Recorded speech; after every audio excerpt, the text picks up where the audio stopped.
यो WhatsApp guys, आप सभी का स्वागत है मेरे न्यू एजुकेशनल वीडियो में। तो गाइस, जैसा कि आप सभी को पता है कि मैंने पिछले अपने वीडियो में ब्रीथिंग एंड एक्सचेंज गैसेस में मैंने अपना वीडियो डाला था ऑक्सीजन डिसोसिएशन कर्व। तो आज हम लोग देखो गाइस पढ़ेंगे मैकेनिज्म ऑफ ब्रीथिंग। तो गाइस, इसको पढ़ने से पहले मैं कुछ चीज़ों के बारे में बताना चाहूँगा। उसके पहले भी मैं एक चीज़ और बताना चाहूँगा। मेरे चैनल जो लोग आए हों प्लीज़ इसको लाइक, शेयर, सब्सक्राइब ज़रूर कर दीजिएगा। मैं आप लोग को ऐसी एजुकेशनल प्लस गेमिंग की वीडियो लाता रहूँगा। तो ज़्यादा बकवास ना करते हैं, अपना टॉपिक करते हैं अब स्टार्ट। इसके पहले ये बताऊँगा मैं वर्टिब्रल कॉलम के बारे में, जो कि हमें पिछली भाग में प्रेजेंट होती है, यानी रीढ़ की हड्डी वर्टिब्रल कॉलम डॉर्सल साइड। और वेंट्रल साइड क्या होता है, जहाँ हार्ट प्रेजेंट हो, सामने सीना सीना वेंट्रल होता है और उसके पीछे डॉर्सल। और हेड रीजन एंटीरियर और पीछे का रीजन पोस्टीरियर। उसका रिब क्या होता है, लैटरल होता है, मतलब ये किनारा जैसे साइड वाइज मान सकते हैं आप लोग। वो डायफ्राम क्या होता है, लोअर साइड से अटैच होता है। डायफ्राम एक कैरेक्टरिस्टिक है मैमल का, उस तरह होता है। अब आते हैं रिब्स में।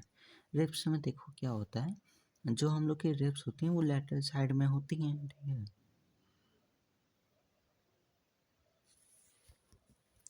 लैटरल साइड में होती हैं। तो इसमें क्या होता है, ये रिब्स कुछ मसल्स के द्वारा जुड़ी होती हैं। हड्डी है तो मसल के द्वारा जुड़ी रहती हैं, जिसे हम इंटरकॉस्टल मसल कहते हैं।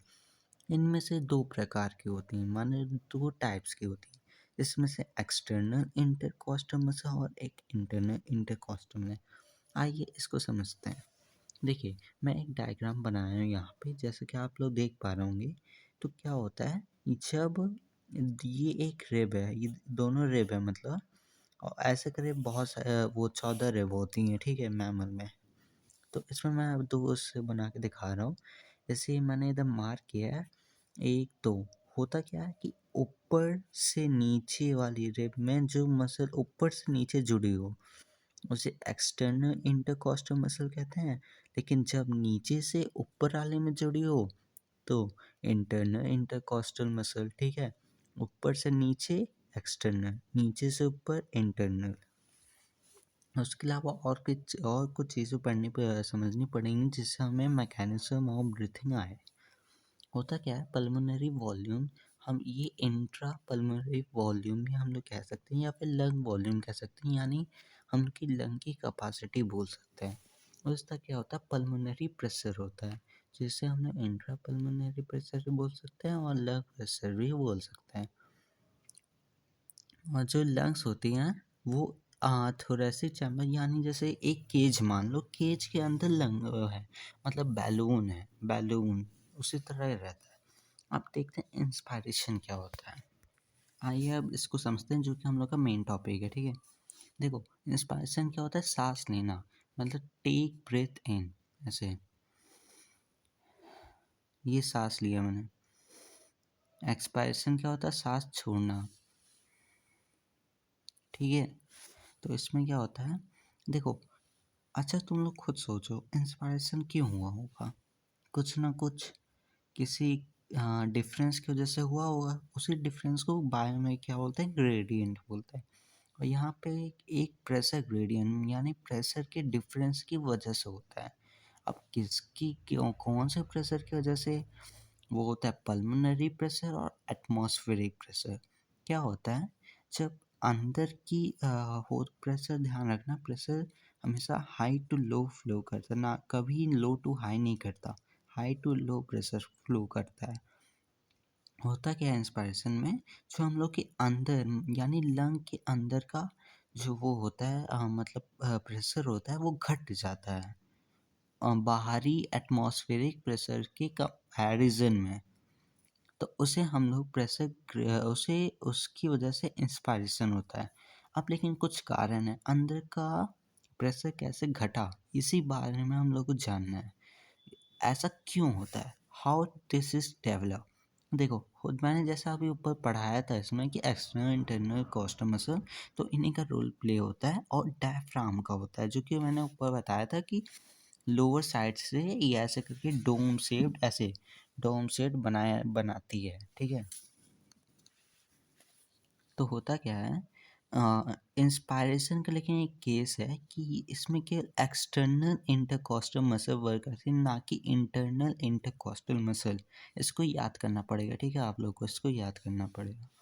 होता क्या है इसके इवेंट में, कॉन्ट्रैक्शन ऑफ डायफ्राम, जैसे कि कब आप लोग एनसीईआरटी का डायग्राम देख पा रहे होंगे, बुक खोल के आप लोग रखा करिए, तो उसमें क्या होता है, जैसे ये डायफ्राम है, आप लोग मान लीजिए, ठीक है, डायफ्राम है, कॉन्ट्रैक्ट होती है ऐसे करके कॉन्ट्रैक्ट होती है ऐसे, ये कॉन्ट्रैक्ट हो गई तो फिर फ्लैटेंड शेप में बन जाती है, ठीक है। जैसे ये है, ऐसे करके फ्लैटेंड हो गई, तो ये क्या होता है, ये यहाँ पे डायफ्राम कॉन्ट्रैक्ट होकर फ्लैटन बन गई। आप लोग अच्छा कुछ सोचिए, जैसे ये एक रिब है, इसमें डायफ्राम ऐसे करके था, तो डायफ्राम ऐसे करके स्ट्रेट जैसा हो गया, अब ये कोन ऐसे करके बन गया है, ठीक है।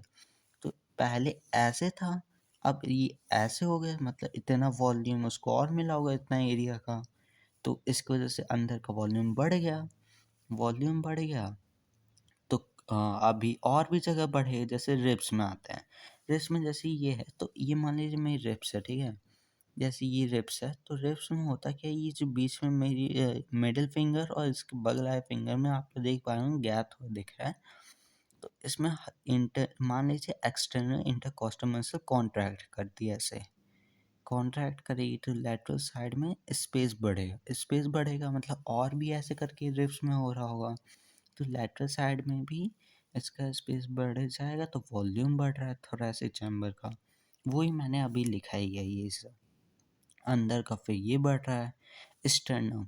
तो स्टर्नम क्या होता है, ये हम लोग के वेंट्रल साइड में प्रेजेंट होता है, जो कि मतलब ज़्यादा मुड़ता तो नहीं, अपनी पोजीशन से ऊपर आ जाता है, ऐसे ये है, ठीक है, ऐसे करके ऐसे हो जाता है पोजीशन, जैसे ऐसे है, ऐसे करके हल्का सा टेढ़ा हो जाता है, अब मतलब इसकी वजह से वॉल्यूम बढ़ जाता है।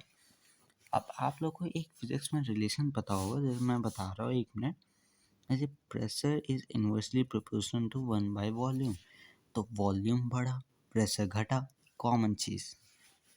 तो उसी में क्या होता है, जब कॉन्ट्रैक्शन ऑफ डायफ्राम हुआ, फ्लैटन शेप बना, तो वॉल्यूम बढ़ गया, प्रेशर घट गया, एंटीरियर पोस्टीरियर एक्सिस मानी ऊपर नीचे, उसी तरह एक्सटर्नल इंटरकॉस्टल में बढ़ा तो रिब्स ऊपर नीचे हुई, ऊपर नीचे होने लैटरल साइड में, तो थोड़ा ऐसे चैम्बर का वॉल्यूम बढ़ेगा, डॉर्सली वेंट्रल। उसी तरह स्टर्नम क्या होगा, इंक्रीज करेगा वॉल्यूम, जिसके कारण ओवरऑल जो प्रेशर होगा वो घट जाएगा compare to the atmospheric pressure. Air क्या होगी, एटमॉस्फेयर से लंग में आएगी, कॉमन सेंस ब्रो। आप लोग को अभी मेरा वीडियो अच्छे समझाने में पूरा अपना ट्राई कर रहा हूँ, जैसे मैं अभी एक स्टूडेंट ही हूँ, तो मैं अच्छे से ट्राई कर रहा हूँ, तो आप लोग मेरी वीडियो को अच्छे से समझने की कोशिश कीजिएगा प्लीज़। और एक्सपायरेशन क्या होता है, साथ छोड़ने से, ऐसे साथ छोड़ना होता है, तो इसमें क्या होता है, इसमें just opposite to the above inspiration events, इसमें सेम होता है, इसमें क्या होता है, जो ये कॉन्ट्रैक्शन ऑफ डायफ्राम है, ये कॉन्ट्रैक्शन ना होकर रिलैक्सेशन होता है, मतलब जैसे ऐसे का स्ट्रेट बन गया था, तो ये स्ट्रेट होके ये रिलैक्स हो गए वापस, रिलैक्स हो गए, ऐसा करके डोम से वापस बना ली, उसके बाद फिर जो रिब्स पहले से कॉन्ट्रैक्ट है वो रिलैक्स हो गई हैं, ऐसे करके रिलैक्स हो गई। स्टर्नम जो अपनी पोजीशन से पहले भटक गया था, वो वापस अपनी पोजीशन में आ गया, वापस आ गया, तो क्या हो गया, इसकी वजह से वॉल्यूम अंदर का घट गया, एंटीरियर पोस्टीरियर एक्सिस में और डॉर्सल वेंट्रल में, जिसके कारण पूरा जो होता है प्रेस वॉल्यूम घट गया, तो प्रेशर क्या होगा, बढ़ेगा, फिजिक्स का लॉ कहता है। तो उसके बाद क्या होगा, प्रेशर बढ़ जाएगा, लेकिन प्रेशर इतना नहीं कि बाहर से एकदम से ज़्यादा हो जाएगा, वो एटमॉस्फेयर प्रेशर से ज़्यादा है प्रेशर अंदर का, जिसे हम लोग पल्मोनरी प्रेशर बोलते हैं, मैंने ये ऊपर बताया है।